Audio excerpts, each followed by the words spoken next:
তো এটা আমি মনে করি যে শিল্পী হিসেবে এটা আমাদের একটা দায়িত্ব যে কেমন ছবি চলছে। আমি হয়তো পেইন্টার হতে পারি, আমি অবশ্যই চলচ্চিত্র দেখতে যাব যে কেমন হচ্ছে। আমি একজন সিঙ্গার হতে পারি, আমি দেখতে যাব।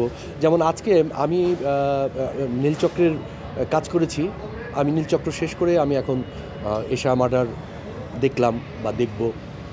কি বলবো এখন, এটা কাটি দেখছি টাকা পড়ে ভালো লাগছে। এখন পুলিশের কাহিনী ছিল, না না না, সেটা আমি দেখার পর রিভিউটা দিই। কেউ থাকবে না? আচ্ছা, এখানে আমাদের যে পুরুষতান্ত্রিক সমাজ ব্যবস্থায় আমাদের যে নায়ক কেন্দ্রিক যে একটা বিষয়, যে সিনেমা মানে নায়ককে নিয়ে, হিরোকে নিয়ে সমস্ত আলোচনা, উৎসব, সব কিছু। নারীকেন্দ্রিক চরিত্র দিয়েও যে একটা ভালো সিনেমা হতে পারে, এশা মার্ডার সেটা প্রমাণ রেখেছে।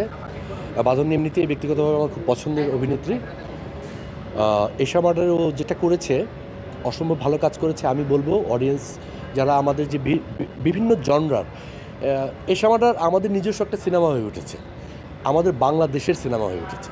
সেই জায়গা থেকে আমি দর্শকদেরকে অনুরোধ করব যেন তারা প্রত্যেকেই যার যার জায়গা থেকে যদি সময় পান, আমার হাম্বল রিকোয়েস্ট যে আসুন, সিনেমা হলে আসুন, এসে সিনেমাকে উৎসাহ দিন, উপভোগ করুন, সিনেমা দেখুন। ধন্যবাদ।